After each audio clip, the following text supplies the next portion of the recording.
Good evening, everybody. Happy Saturday. And obviously, I'm back for a second run on the show, so this is going to be fun. This is Devil's Advocate. It's your Fulham preview for tomorrow. And of course, joining myself this evening on the weekly Armchair Sports Talk, it's Stu. So, how are you, buddy, and how you been? Yeah, mate, I've had one of those days that I tell you. Swimming was delayed. Some moron cut our fucking fibre cable at the top of our street. So it's been an eventful day. Let's put it that way. Not the best anyway. Yeah, it's all right. Christmas is coming. You know, Mm-hmm. We've got a lot to look forward to. The World Cup's around the corner. Although I'm not quite sure we've got a lot to look forward to on that. Depends how you feel about that without getting political. We've got. Fulham tomorrow, which will be interesting. The good thing is City got beat, didn't they? Brentford turned City over, absolutely. 2-1. 2-1, yeah. It should have finished 3-1 if Ivan Toney knew how to finish that opportunity, which, to be fair, he really should have done. But either so, like, to win it in the 98th out of 110 minutes, I'll take that brilliantly. A couple of wee comments. So Liam's in with, hey guys, what a win for the Bees. Yeah, absolutely. And Richard, who was in slightly earlier, but appreciate it. He says, if United are going to have any serious ambition about making top four, then Fulham home and away is a 6-point must-have. United to win 2-0 or 3-1. Very reasonable. And I do agree, especially because they have been a banana skin for some teams already. I'll go through some of the results in the show because I actually have them all listed. In contrast to our games, they have played a game more than us. So it's merely the sense of catch-up, really. But it's not really a catch-up on Fulham because we're 4 places ahead. It's a catch-up on teams above us because it's not far in it between ourselves and the top 4, which is really good. And I agree with this comment as well. Chelsea look very average. Yeah, we need to take advantage of Chelsea every opportunity we can get. So we're just going to dive it. Yeah, absolutely. Sorry, continue. You were going to say something there. Sorry, Stu. No, I was going to say you're absolutely right about Fulham, and it has been a banana skin for a lot of teams, but they play a good brand of football. It isn't all about just pop it up to Mitrovic and see what happens. They do progress the play exceptionally well. Their turnover is good. They hunt well. And when you've got somebody like Mitrovic in there who can score a variety of different types of goals, it becomes a real problem. I think tomorrow's game is going to be really tough, and I think we'll scrape over the line. But I don't see us scoring 3.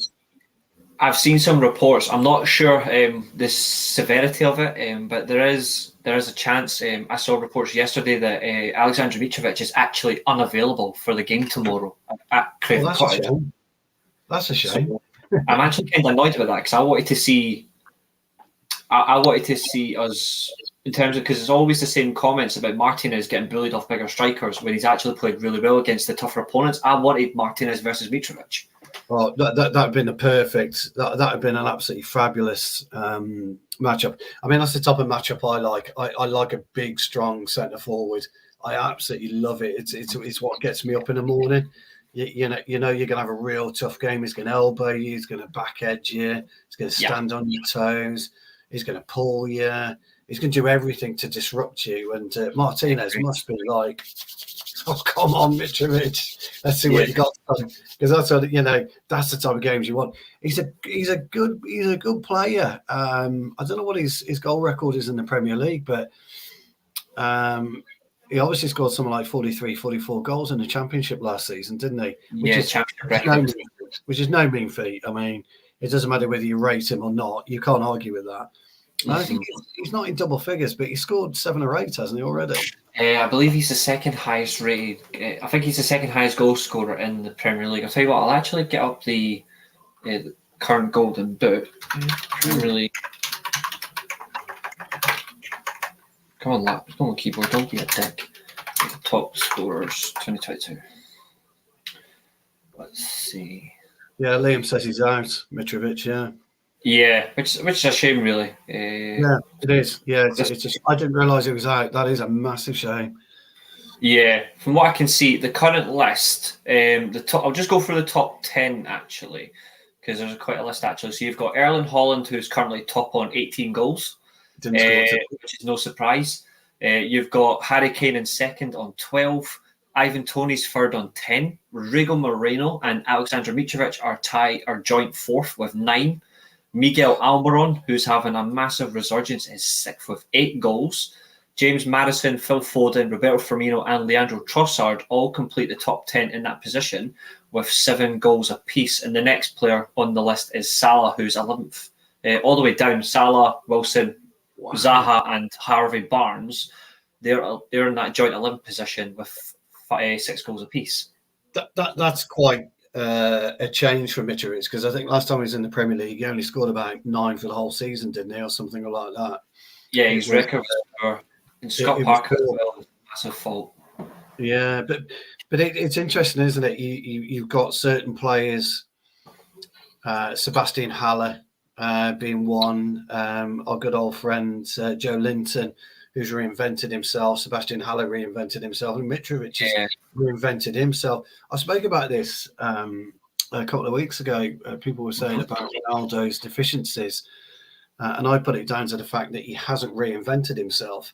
When you look at the great players, Giggsy, Scholes, they had to reinvent themselves, didn't they, to keep their longevity going? And Ronaldo hasn't done that. And I always think, in fact, I think I was talking to you about it, Reece.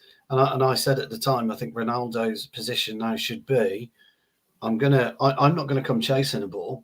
I'm not going to do that. I'm going to stay put, and I want you to find me.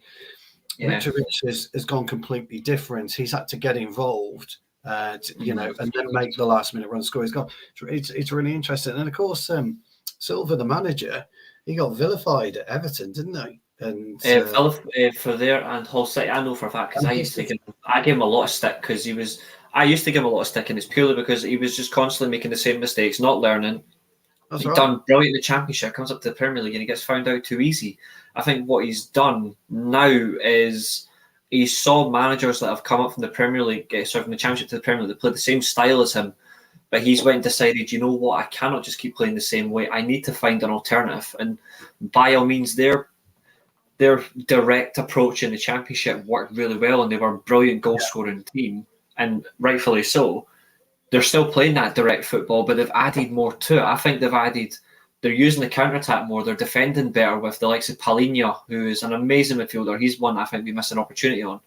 They've added that midfield block, and that's where they're going, and that's where we haven't particularly seen that in previous Marco Silva teams. And I think that's his biggest strength, is he's recognising where he went wrong. Yeah. No, he... I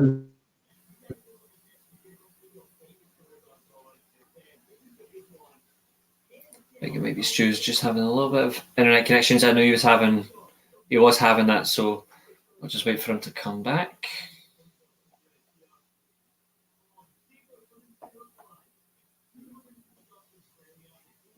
Thankfully, it's not me for a change, because I've had that issue all morning. If everyone was watching the weekly Steel Chair show earlier on this afternoon, my internet was all over the shop, like Man City's back 4. But in the meantime, guys, whilst you are watching, please get your comments in as well. Any questions, and I'll be happy to answer any and all questions as well. Anything you want to talk about, certainly do it. Liam straight in there saying underrated manager. I think he's definitely improved. Yeah, I hold my hand up and say I agree to that. He's definitely improved. He's come a long way. Certainly taking more approach to Fulham than he did any other job like Everton or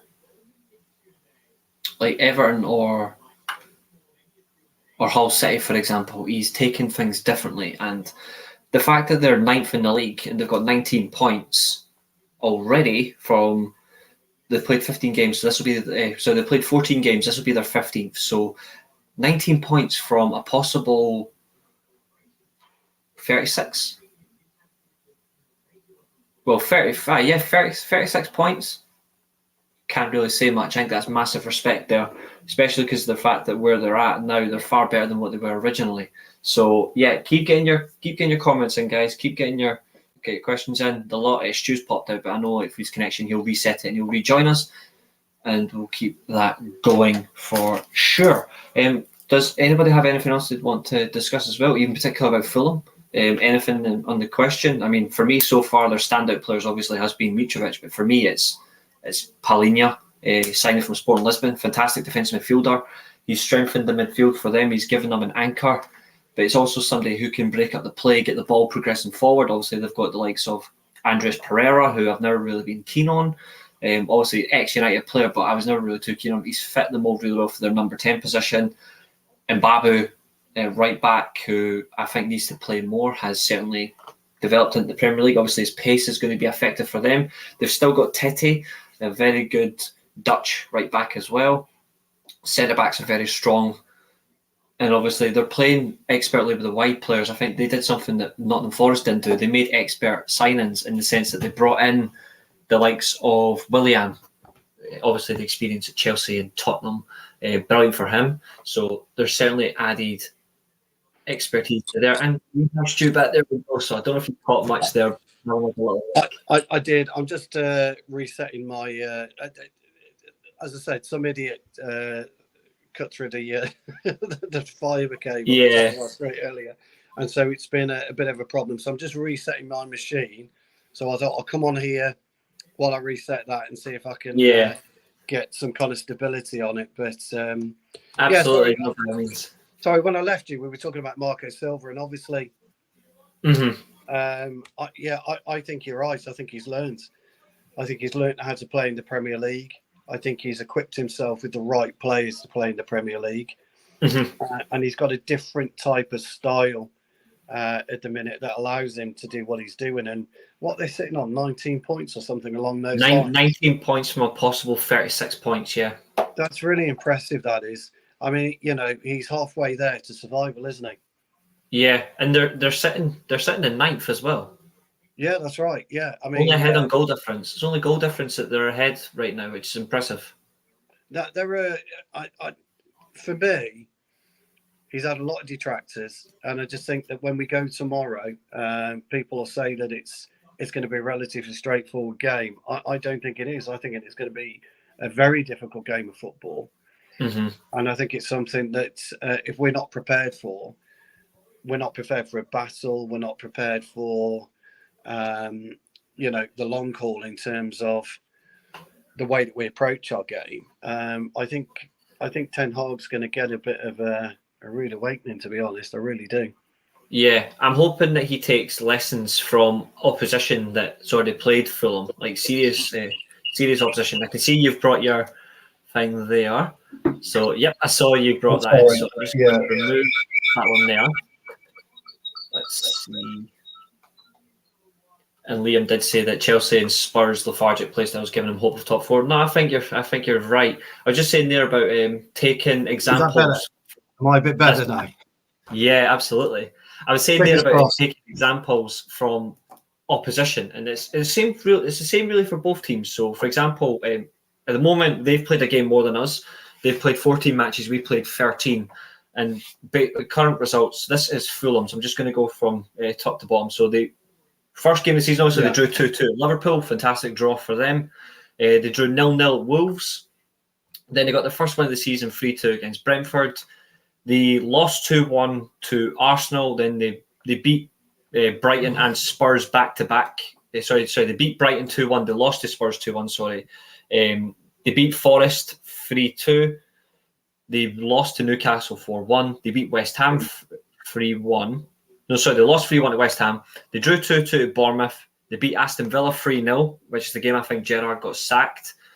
It was. And then they won 3-2 in the following game. I've put Fulham down twice by accident when it's not even them they beat. They drew 0-0 to Everton. And then the recent game, obviously, they lost 2-1 to Man City. So ninth position currently, 19 points, in contrast to United, where obviously the 2-1 humiliation at the start of the season, the 4-0 battering of Brentford. Yeah. We then went a little win and run ourselves, 2-1 against Liverpool, 1-0 against Southampton and Leicester, 3-1 against Arsenal. Then we lost to City 6-3, which was disgusting. The 2-1 win against Everton, 0-0 to Newcastle, who have been one of the most outstanding teams in the league, bar Fulham. 2-0 to Spurs, we won that game. The 1-1 draw with Chelsea, the 1-0 win against Ham, and then obviously the 3-1 beating of Aston Villa. And then we've responded in a different way, whereas Fulham haven't. So in contrast to our results and theirs, They had a very close defeat to Man City when City had the player sent off and it was a 95th minute penalty. Yeah. In contrast, that they also beat Arsenal. So they lost to Arsenal 2-1 just, but they lost to Spurs. They got battered off Newcastle and they drew 2-2 at Liverpool. So against the teams that we've had a little bit of issues with as well, they have not only just been marginally beat, but the only team that's actually proper gave them a hammering is Newcastle. Whereas for us, the big banana skins are the Brentford game, Brighton, Villa, and obviously City. So when you look at our results against those teams compared to Fulham, where do you think United need to be tomorrow in terms of how do we need to approach this game, in your opinion? What do you think United's best course is? We've got to go on the front foot. Tomorrow's one of those games where you have to start on the front foot. You've got to start with speed, power, and pace. That's what it is. I know speed and pace is the same thing, but it's actually slightly different because it's speed of play and then pace of footwork, so to speak. One for the better phrase. But you've got to go at them because all they'll do is they'll bully you. But what they do is they soak up pressure really well. Fulham do. Yeah. And they hit you quite well on the attack. The interesting thing about the Newcastle game was they tried to play Newcastle at their own game. They tried to play Newcastle the same way that Newcastle play. They got absolutely smashed because they left gaps all over the pitch. I don't see that happening tomorrow at Craven Cottage. I think they will try and not sit deep and play counter-attack football because I don't think that's how he wants to play. But I think their turnover and their possession will be a bit better than what we've been used to over the last couple of games. So I think they'll hold the ball well, they'll pass it around well, and they'll attack at speed as and when they see they can do it. When they concede possession, they will come back, obviously. And I think they'll leave one up front, whoever's going to be playing up front, and they'll try and soak up the pressure, get the turnover, and then try and hit us. For us, we've got to be on the front foot immediately. As soon as that whistle goes, we've got to be in them. We've got to be smashing into tackles.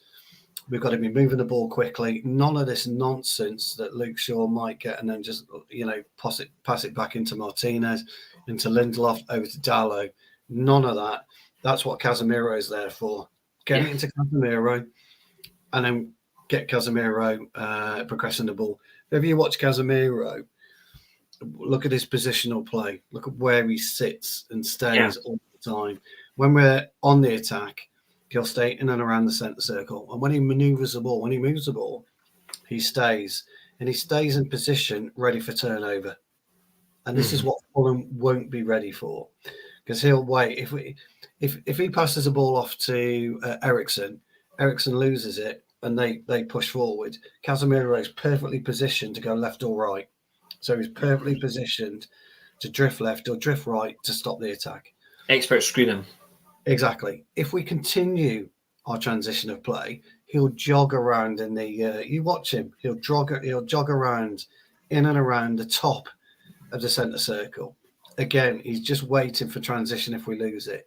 And if we continue with play, he'll then slightly jog up, ready to make an auxiliary attacker, so to speak. So if you look at our attackers at the minute, Anthony, you look at Sancho if he plays, or Rashford, whoever, we don't attack the byline anymore. Yeah, it's more in like compact in that sense. So we'll get so far, and then we'll do an about turn, and it'll go back to Dalot or Shaw, and that's where Casemiro comes into play. Yeah, because he's in the middle. So Casemiro is such a linchpin for the way that we play. He dictates our tempo. It dictates how we play. What we need to do, though, when we're in progressive positions, is start to utilise the wingers better. Now, there is an argument to say that Ten Hag doesn't like wingers getting to the byline. He doesn't like the wingers attacking the fullback and making the fullback make a decision. Because we don't really attack the diagonal either. So if you watch Sancho or Anthony has so much time sometimes. He could actually go and attack the diagonal, cut inside, right on the edge of the penalty area, and get his left foot striking. Or he can commit the fullback, and his right foot's not brilliant. That's why he tends to cut back on his left foot, which is understandable. Yeah, but my advice to that is get your ass into training in an afternoon and practice on your right foot crossing. Don't go Gucci shopping, just try. And then same with Rashford or Sancho. Their left foot isn't as good. Now, is there argument to say push Anthony out on the left? I don't know. We've always seen him always play on the right. I don't know whether it would be good to play him out on the left. But that's where our attacking prowess is brilliant. And this is why we're conceding less goals now, because of Casemiro's position and his knowledge and his nose. And I said, and people don't like it, and I don't really care, it will improve Maguire's game moving forward. Having Casemiro in the side when Maguire plays, it will improve Maguire's game because he won't be worrying about what's happening in front. When we played Villa, it was the same old Lindelof, Maguire, McFred, and we haven't seen that since start of the season. Mm-hmm. You know, Casemiro comes on, everybody takes breathes a sigh of relief. You've got Eriksen in there, you've got Bruno commanding what he was commanding, and we turn the game around. Yeah. So I think you'll see Maguire a more stronger footballer when he comes back from the World Cup, if he starts, depending on what happens with Varane. We are starting to see the true Raphael Varane, but he's made of glass. Unfortunately, yeah. Whether we like it or not, he's made of glass. And so is Martial. Now, Martial's, his cameo roles, and when he started, he's scoring goals this year, Martial. But he's made of glass. So Ten Hag's got an issue. He's got a decision to make. What he does with Varane and Maguire, in my opinion, and Martial and Rashford, because I think it's the Martial-Rashford dynamic, and the Varane and Maguire dynamic will be his major issues. I don't expect Maguire to start, by the way, tomorrow. I think it will be Lindelof and Martinez. I expect Lindelof to start. But I would like to see Maguire play. I really would. I'd like to see him play because I think he needs to get his confidence back. Now, whether you like Maguire or not, these couple of cameo roles, I thought he started off okay against Villa, and then I thought he slipped back into old habits. I was going to ask that. Yeah. What do you think about that? Yeah. I thought he slipped back into old habits. I thought the first 20, 25 minutes, I thought he was excellent. I really did. I thought his passing and his play was great. He got vilified for the goal. I don't buy that. The only reason they scored is Lindelof and Maguire aren't quick at running back. They're not quick in transition to run back, and Dalot overtook Maguire. But we were so far up the pitch at the time, if you remember. You're going to get turned over. If we lose that ball, it was always going to be an issue. And I thought it was a good cross across. Anyway, I thought the cross was good. Either way, whichever. Dubravka could have done better. But Watkins he's a smart finisher when he gets in there and he's got a little bit of time. And the problem, and the reason why Maguire was isolated again is because Dalot and Malacia were pushed up, if you remember. Yeah, they were. That's why Dalot had to sprint back. And Maguire was never going to win a foot race. We know all of this. Mm-hmm. Again, Casemiro, it's a different story. So, So it's just an opinion, but I think you might see a better Maguire from the World Cup. If Southgate plays a 3, he'll get game time. He'll get minutes in the World Cup. If Southgate goes with a 3. If he goes with a 2, I think you might see Ben White start. So it's critical for Maguire that Southgate goes with a 3. And it's critical for us at Manchester United because I said again at the very, very beginning of the season, as good as Varane is playing, he's going to be out 12 games this season at least. And how many games has he missed now? I'd say about 4 or 5, I think. He's missed 5 games this season already. Yeah. And so you need a strong Maguire or you need a strong Lindelof. And that's how it was, that's how you've got to look at football, I'm afraid. Whether people like it or not, that is football. Yeah, I agree. I'm just looking at the comments as well. Some great comments here from Liam said we need to aim to get, based on what you said earlier on as well from the off, we need to aim to get to the first ball and then take it from there. Previous seasons we sort of break down teams, we still do. It's a recurring issue for us. It's something that Ten Hag will work with. He thinks Fulham's going to be stubborn and threaten the counter. Yep, so do I. It's what their strength is. And then Richard's making a fair comment here. He's saying it's surprised Harry was picked. I am as well, to be fair. I mean, I know there are some players are going to go because they play better for their national team than they do for their club, but I've always been a player should go to an international tournament based on merit. I've never been a person who says go based on because, great, Pickford, for example, Pickford's having a shit season for Everton. He's not. But in that example, if Pickford's having a shit season, but because he plays really well for England, he has to go. Not really. A player should go based on merit. So I can understand why Maguire's went, but I think there's some players who have had a far better season in their league that should have went. For example, like Mark Guehi, for example, or Fikayo Tomori, who have been consistently playing game after game. That's a contentious one for me. I think you're absolutely right. And Richard's right. I know why Southgate's picked Maguire. Because he's never let England down, and he hasn't. He's never let England down. True. But I've always thought you play for your national team on merit as well. And I felt Tomori. I'm thinking, yes, I'm young. Yes, I've got time. But I'm thinking, really, I should have been there. If you can't get in, it says all. Really, I mean, he was in the best defensive team last year, like team with the best defensive record in Serie A. He's only had, like, when I've watched him play this year, he's only generally had one bad game, 2 bad games at the most. He's off the radar, isn't he, for a lot of English fans? He's off the radar unless you follow Milan. But when you look at Conor Gallagher going, do you consider Ward-Prowse a better option than Conor Gallagher? I quite like Gallagher. He was excellent for Palace. I think he's been average at best for Chelsea. Yeah. Mm-hmm. So, there's that. You got likes of Jadon Sancho. If I'm Jadon Sancho, I'm at home right now, or after tomorrow night when I'm on my trip, when I go on a week's holiday, I'll be lying on the beach thinking I should have been in Qatar. It's my own fault. I'm not in Qatar. Maguire, bless him.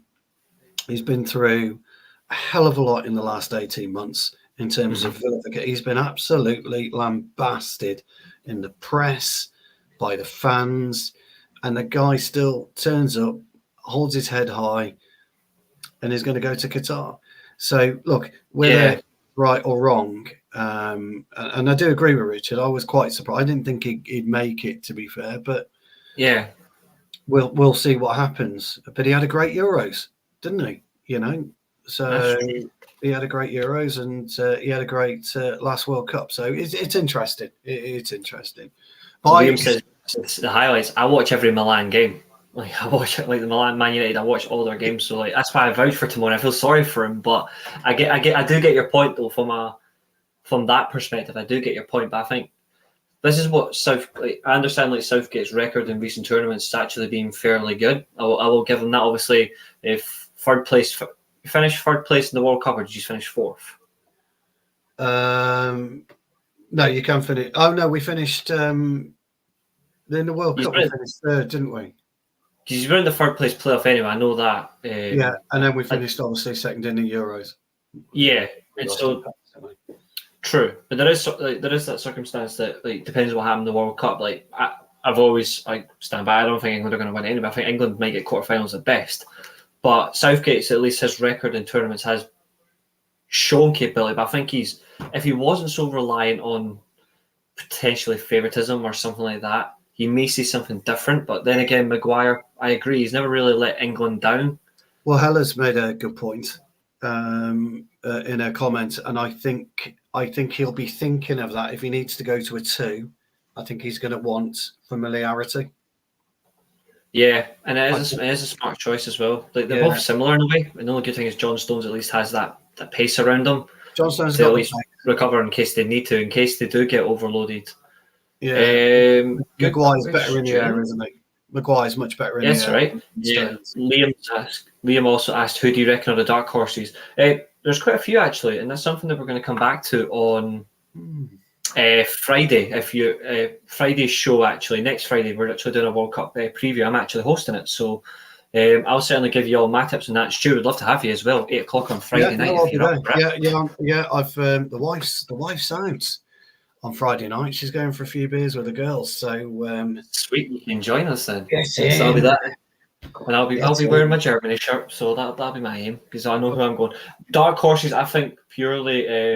I think if you're, I'll give my opinion right now before we go back to United. But if you're thinking dark horses, I think it's Uruguay I'm not putting Holland as a dark horse anymore purely for the strength they've played under Van Gaal. I don't think you can put them as a dark horse anymore.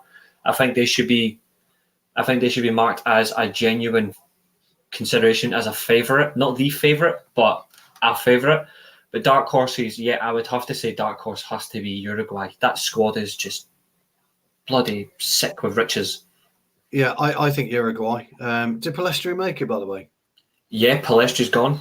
He did. And I know Garnacho was named in the 28 for Argentina, wasn't he? Yeah, I don't think he's going to go though. Not just because of what's ahead of him. Yeah, I would take him, not to put him in the squad, but I would take him. Yeah, for the experience, I would take him. My dark horse. That's a great show, Helen. Serbia. I was going to go for, and I don't think they'll win it, but they'll go far in the tournament, and that's South Korea. If Son makes it. Yeah, if Son is fit, I think they could go deep.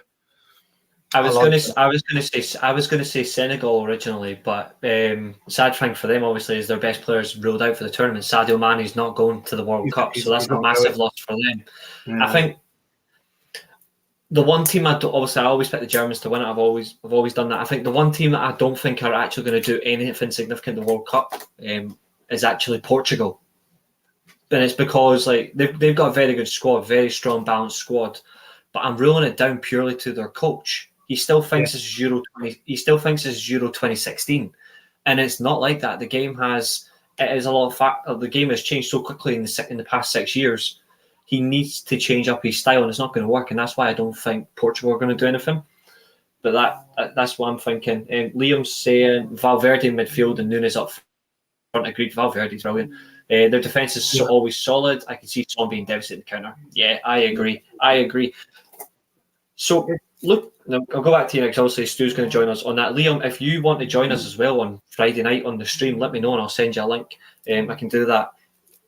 There's something I want to look at actually based on recent results. So, in terms of goal difference, Fulham are on -1, and I'm pretty sure we are also the same. So in terms of weren't we on 0? Didn't we get to 0? Around about that, yeah. Aye. We're on -1. We're on -1. Fulham are almost also on -1. Yeah. They've scored 23 goals, conceded 24. We've scored 18, conceded 19. That's bad, isn't it? Yeah. Our problem definitely is taking chances that we've had. Like in terms of that, we are playing better football. It's just that we are being caught in possessions really easily, whereas Fulham are just being, no disrespect to them, they're just being beaten by better quality opposition around them, or they're conceding sloppy chances. We are the stronger team. We are just being caught by the fact how we want to play football. It's quite easy to turn over. We don't have that stable defence yet, like a Man City, for example, where they lost today 2-1 to Brentford, but they haven't very rarely lost at all this year because that defence is so much stronger and it's more organised. Ten Hag is still trying to get there, still trying to get the relationship in. But would you agree or would you disagree as a centre back yourself? Is there anything else you'd probably say in the difference between us conceding goals contrast to Fulham? No, it's a fair comment, really. We concede goals because we switch off. That's our biggest problem. We switch off. Martinez doesn't, but we tend to switch off at fullback position. Because they're so concentrated on attacking. And I've always said that Dallow's positional sense is poor, and it really is. It's not the best positional play at all. And so what we need from him is to be a bit more concentrated for 90 minutes. Now, having said that, he was excellent against Sociedad, wasn't he, away? Dallow. He was brilliant against Sociedad away. He was great. He was great against West Ham as well, So from our point of view, it really is how the fullbacks can talk and communicate better with the two centre halves. I've seen a difference since Martinez is having to play with a different centre back every other game. So if it's not Lindelof, it's Maguire. Martinez must be thinking, and being there before, you want somebody who you can predict their movements. You can predict what they're going to do at any one time. You can predict where they're going to be at any one time. You don't have to look because you know. And that's, communication between the two. And I think that's what's let us down across our back four. But mainly it's our issue with conceding goals is the two fullbacks. Moving forward, I made a statement in the summer, which I'm afraid I'm proven to be right. Mm-hmm. When people were calling for Ronaldo to go, and I said, okay, just take Ronaldo out of the equation and still take him out of the equation for a minute. Yeah. We haven't got enough potency to share the goals around. Yes. We haven't got enough clinical players to share the goals around, and it's been proven. Having Ronaldo back in the side, we still, because Ronaldo's woefully out of form in front of goal, we're not having that. Nobody's stepping up to score the goals, the 20, 21 or 22, whatever he scored last season. We're not going to reach. None of our forwards are going to reach that. So he needs to do something to Ten Hag in that. So we need to concentrate more on the wings in fullback. We need to get a partner, a stable partner for Martinez, and we need a 9. We sort those 4 areas out. Okay, the 2 fullbacks, the centre-half partner, and the number 9 who scores goals regularly. We will be a very, very difficult team to beat. Because when you look, before we conceded 3 to Villa, we conceded 5 to Villa, didn't we, over 2 games? We hadn't conceded in the 3 up to that. Yeah, agreed. We weren't conceding goals. So we went to sleep against Villa at Villa Park. We all know this. Unai Emery got his magic torch out, as usual. And we completely went to sleep. We didn't do anything right in that game. And then we sorted ourselves out against Villa at home. So take those 2 games out, our defensive record is pretty good. And that's without Varane, actually. Yeah, I agree. And it's a fair comment by Hill as well. Like difference and contrast for Dallo as well. That's what I was getting. That's what I was getting at, yeah. Partnerships are definitely key, and I do agree. Another good comment, actually. Oh, it's my turn now. My turn now. Have a little bit of connection issues. Come on, show me my comment. Is it your turn now, is it? Come on. I can hear you, but I can't. You kind of froze, but I can hear you. I think I'm back now. I keep getting it now. There we go. It's just not letting me show the comment that Liam had. But it's basically a comment that it's a process, but definitely progress on last season. Yeah. Rashford and Martial look much more devastating, and Anthony's going to be a baller too. Garnacho as well. Yeah, I agree. So I agree. I think Garnacho is absolutely right. And I was on Weekly Armchair a couple of weeks ago, and I did say, let's just not get carried away. Don't get too ahead of ourselves with regards to Garnacho. As good as he is, and he's a precocious talent, he really is. He's fabulous. I just hope that he kind of he learns. When he's in the dressing room, he's looking around and he learns. It looks like I might be flying solo for a minute. The thing is, I haven't got access to your comments or anything of that nature, so I don't know what he's going to do, Reese, at all. I can see the comments though, so if you got any questions, maybe ask me a question. It might be a bit easier because I don't quite know what to do. Oh no, he's gone. Oh dear, he's gone. Let me just give you my thoughts on the Fulham game. Then I'd like to see us run the same starting 11 against Villa. I'd like us to play. Here he comes. Okay, sorry about that. I was jabbing along there like an absolute bell end. It happens. I know I've done that a few times myself. It just randomly kicked me out there, so I do apologise. Just that comment there by Liam, I thought was absolutely spot on. Like, I completely agree with all that. So, yeah. What I was saying was before you went, I was just saying it's a good idea to dampen the expectations of Garnacho at the moment. I thought he was excellent when he came on against Villa. He's been playing some good football. He would infuriate me if I was playing alongside him on occasions because he's very tunnel visioned. And certainly, if you're a centre forward, you want that ball coming across. He started to do that against Villa. He obviously got his 2 assists. Passing against Villa was phenomenal. I think he had 13 attempts and 13 completions. It was amazing. I'm not a stats guy at all, but we just need to be let's keep it low key. He's had issues disciplinary already, hasn't he? Being late for meetings. He's now sorted that part of his of himself out. But a great play. Yeah, I'm dead excited about Garnacho. I mean, even when he first joined the club, I was just so eager because I'd heard about him. So I was like, I'm just so glad that he's here. And then I was like, well, I'm staple for life. I'm just going to follow this guy. But like, he's one of the few talents that we've got that I'm genuinely excited by, like from his age bracket. So I'd like to see where we go. So I want to see him going like carrying onwards. I want him to be used like Phil Foden at Man City in the same way, like ease him in gently, like give him minutes, like 20, 30 minutes at a time. Start him in cup games where there's less expectation realistically, and then build him up to like 65 minutes in the Premier League, and then all right, now let's see if you're ready for a full 90. Like that's what I want to do. I don't want to burn him out because sadly that's what's happened to Alanga. He's been burnt out, he's been found out, and now he has to go and re-establish himself again, and that's not very fair. Yeah, it's a shame for Alanga, isn't it? It is because I like him. But you're right about Garnacho. Alone's no good for him. We need to keep him in and around the squad. And I read somewhere the other day he hasn't even moved into the first team changing room, which I think is a great idea.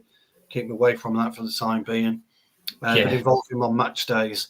And as you quite rightly say, start him in the Carabao Cup.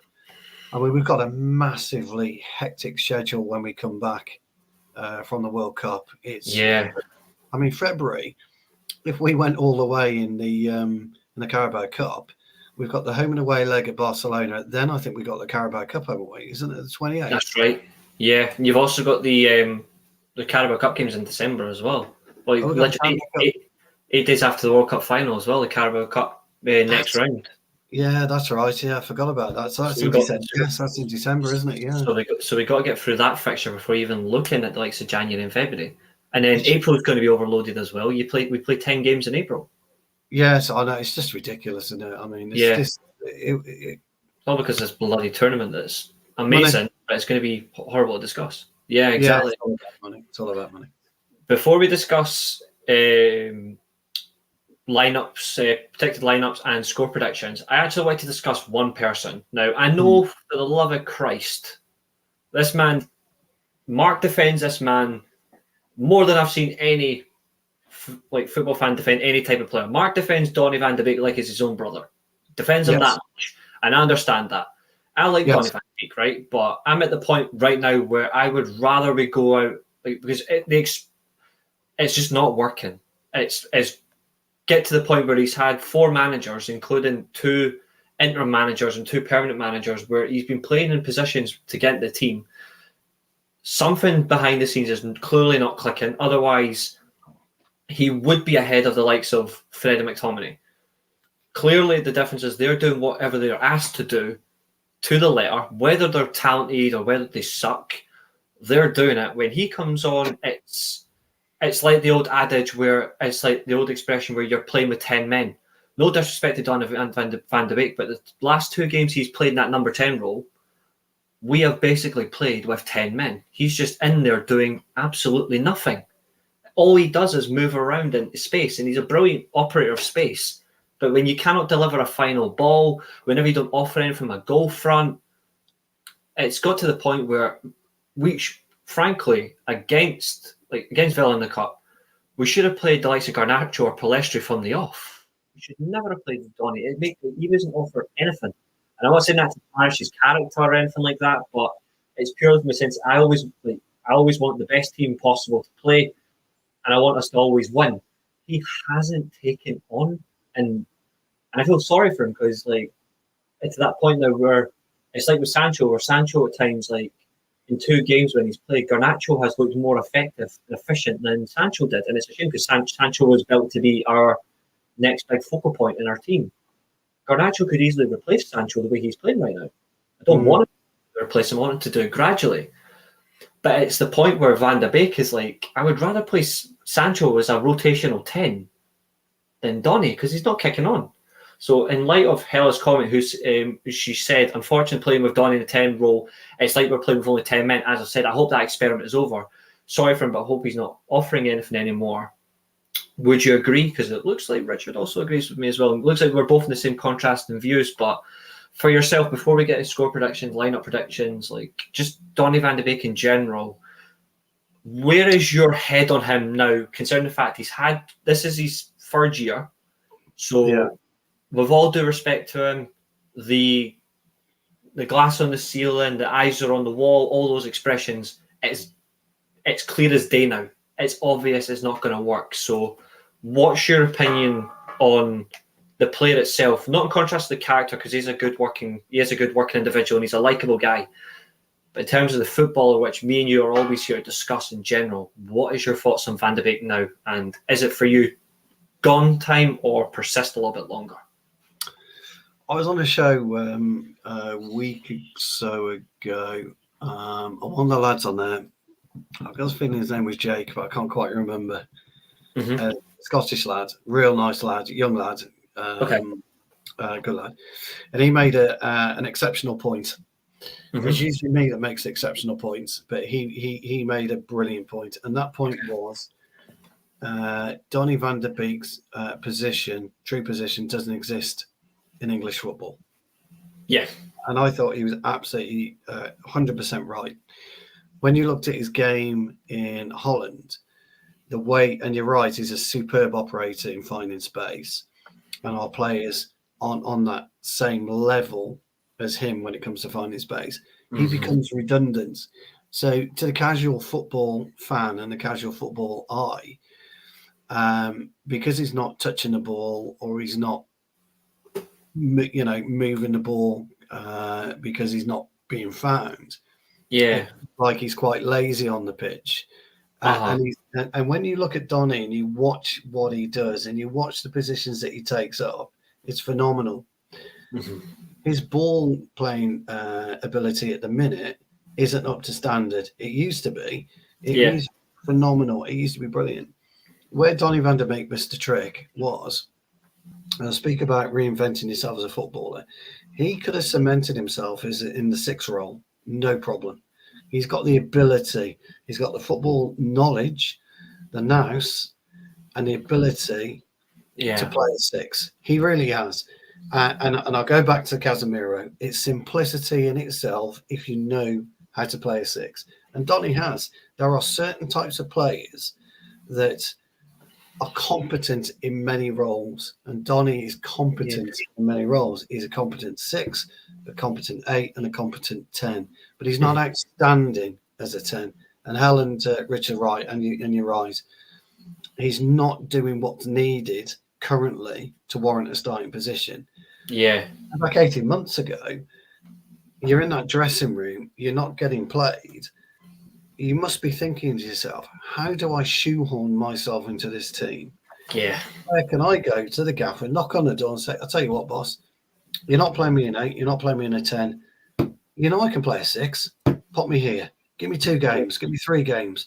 Give me 4 games as a 6. And this is how I'm going to play. That's what professional football is about. The professional football is taking that gamble. And he hasn't taken that gamble in his Manchester United career. I agree. And he can play a 6 because he played a 6 for Ajax 13 times alongside Frankie de Jong. So he would be the supplier to Frankie de Jong. He played an 8, but he mainly played a 10. Let's be clear. He mainly played a 10. All right. Exactly. He has played as a 6. And if you've got an element of football knowledge, football nous, which he clearly has, because you made a point about it being a brilliant operator in finding space. That takes knowledge. That takes an ability to do that. Okay. And so A 6 needs to view the wider picture, so he could play a 6. His problem is now is Casemiro. He hasn't got a hope in hell of getting in as a holding midfielder. But that's what Donny van der Beek should have done, in my humble opinion. He's reinvented himself, pushed himself solid. You were only up against McTominay and Fred. Yeah, surely coming out of the Ajax academy, you would be miles ahead of them. But when you watch, God forbid, at times I can't stand McTominay, and you know this. I just can't. Fred I like as well, but he aggravates me a lot sometimes by the fact he can be brilliant one game and then it's like Frankenstein in a way, or he's like brilliant one game, then he's a monster the next, where he's completely ineffective to the team. But absolutely offers 100%, and you can see it as well by the end of the game. Like Fred's got abundance of energy, but he still looks shattered. But with Van der Beek, he doesn't look it. It looks like he's barely done anything, and it's not because he's a terrible footballer. He's not. It's like you said, his positioning in that way, it just doesn't exist. And if your only biggest strength is operating space, then you should not be in the Premier League first and foremost, because you need so much more. Go to Germany. It'd be immense for Dortmund. Donny van der Beek would. It would be absolutely immense. Go to Italy. Go to Milan. Go and play Inter AC. It'd be perfect for them. Definitely. Because of the space and the way that they play. In the Premier League, he needs to, or he should have done, and I think Erik ten Hag has been quite telling. Yesterday, I think it was, wasn't it? A loan's no good for Donny. It's a waste of time. You either get on with it or you go. I like that. That's absolutely brilliant. You either get on or you go. Yeah. He's not got a choice, isn't he? You know, he's not going to the World Cup. No, he's not. What an idiot. What an idiot. He was a shoo-in for the World Cup 3 years ago, before he joined Manchester United. An absolute shoo-in.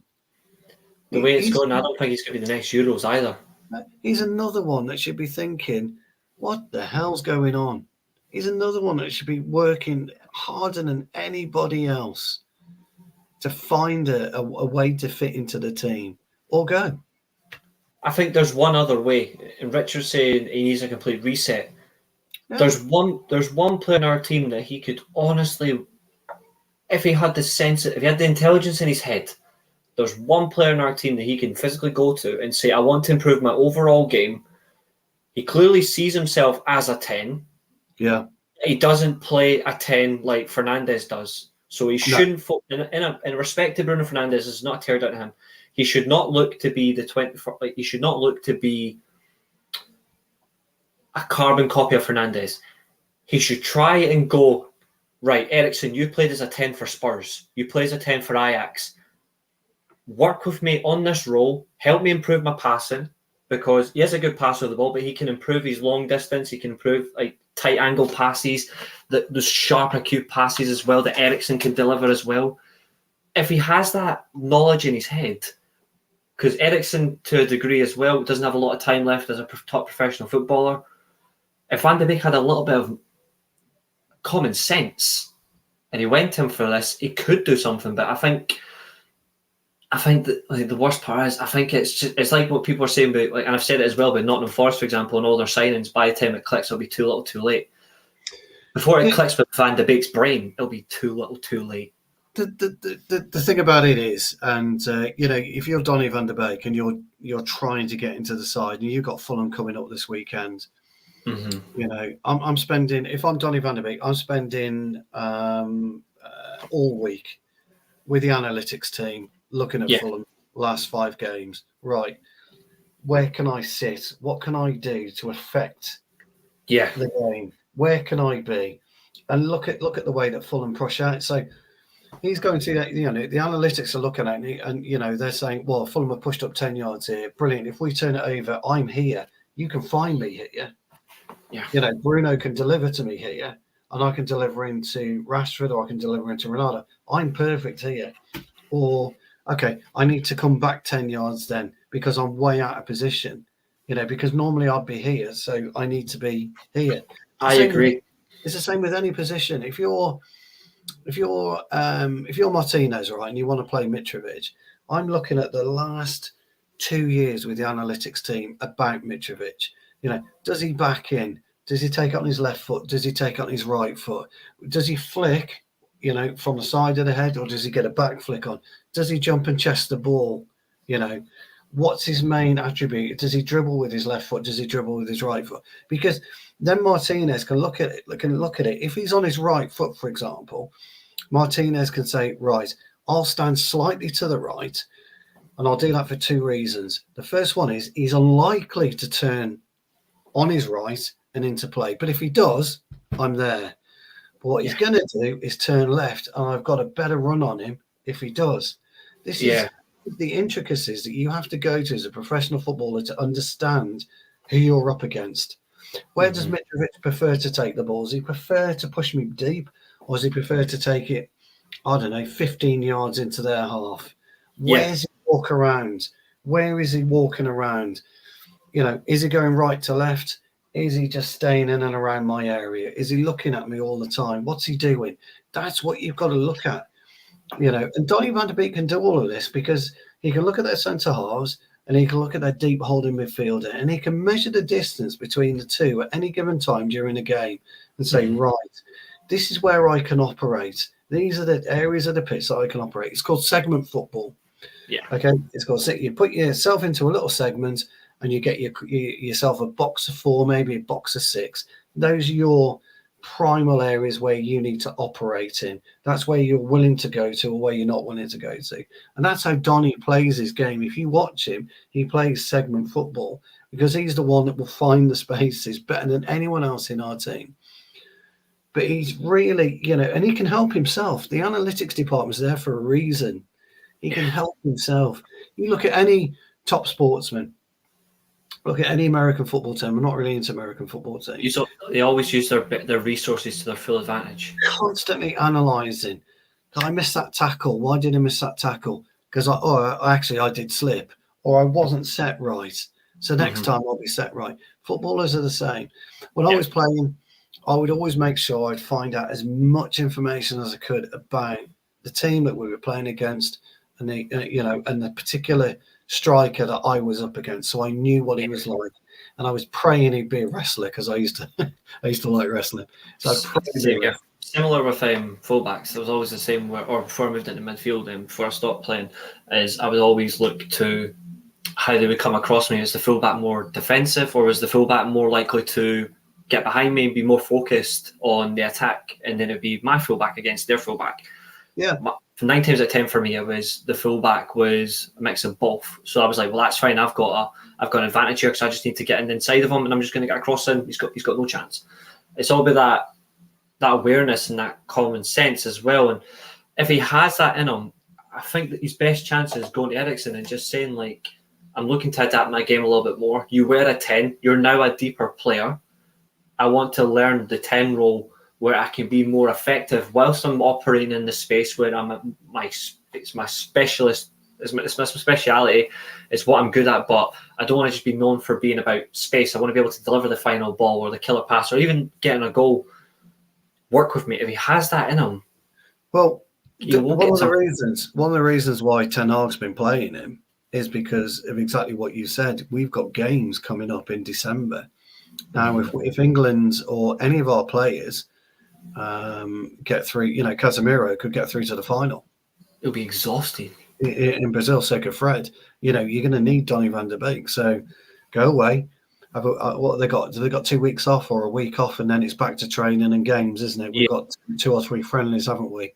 Yeah, we've got a couple of friendlies coming up in Spain during the World Cup. Go away. Think about what you want. He won't, because he clearly hasn't. But that's what you should be doing. And this is what I can never get my head around with professional footballers.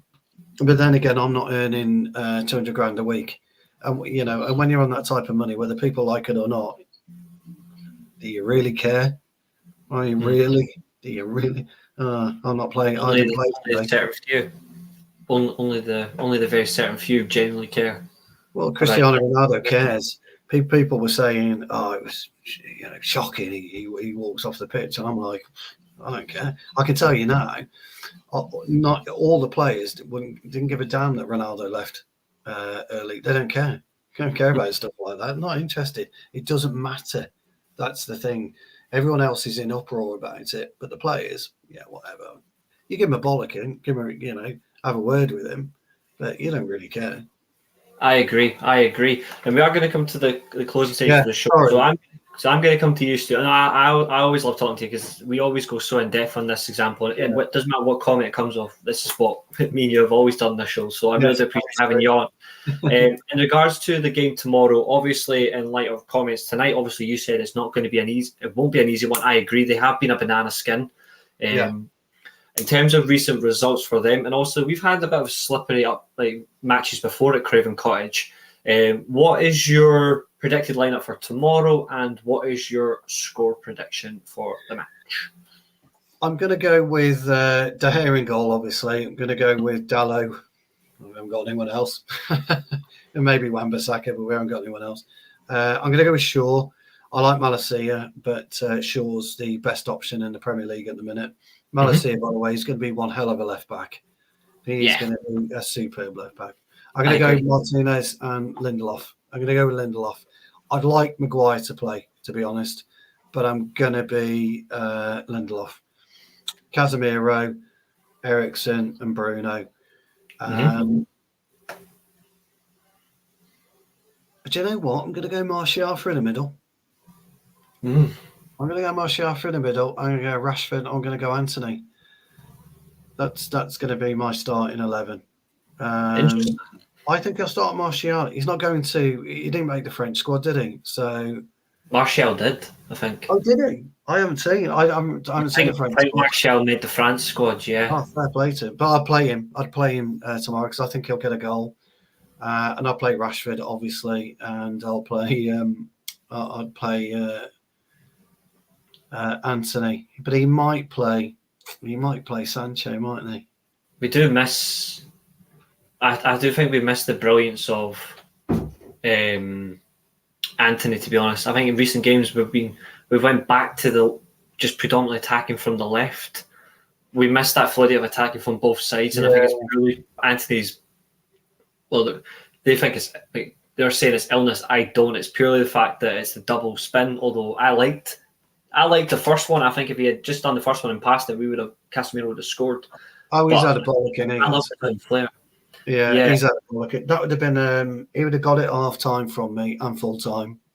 I love the Brazilian flair. I think there's Anthony tries too hard for the team, and I like that. But there's trying and there's trying too hard. The first spin was perfect. We would have got a goal. The second one, it was just the sense that he shouldn't have done. He would have got the pass. Richard pretty much agreeing with you, except no Martial for him. So I'm guessing Richard's going Ronaldo then. I think so. Hella's going. We have to top the team for tomorrow and play our best in our positions. Need to go out and high for the World Cup. I completely agree.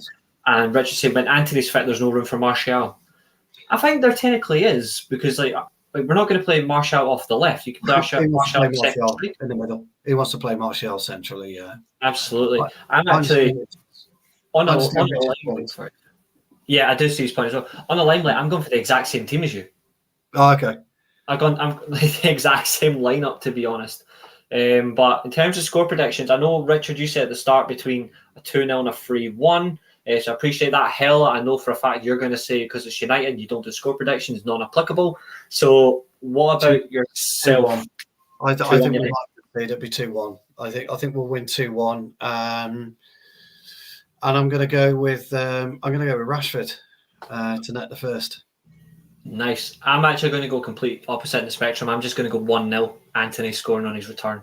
I'm just going to go 1-0 because it's even though there's no Mitrovic, they're still going to be compact. They're still going to be tight. And United's history with breaking down teams, it's never been the best in the Premier League era. There were times where it used to be simple. It hasn't been in the past decade or so. It's just never really. We're better against teams that are more open, expansive, low block size. We're still trying to work that. I think we are slightly better positional wise with the current team, Ten Hag. We're still adding to it, but Fulham are in the top 10 for a reason. And I think just because of that, that's why I think it's going to be very, very close. So I'm going 1-0 clean sheet. Table doesn't lie. Table doesn't lie. Never does. Exactly. Yeah, 100%. 100%. Guys in the live chat, obviously, thank you, Stu, for watching. Yeah, sorry about my little outage. It happens, and obviously mine as well. To everyone that has watched, though, I really do appreciate it. Thank you so much. If you could all hit that like, share, and subscribe buttons for the Weekly Armchair Sport, I'd really appreciate it. Join us throughout the week as well. We've got some great shows coming up as well, and we do have the World Cup preview show on Friday night. I'd love to get you on, Stu, 8 o'clock. Yeah, looking forward to that. Yeah, I should be there. Yeah, I should be around, yeah. Fantastic. But to everyone that's watching, thank you very much, and we will see you all later.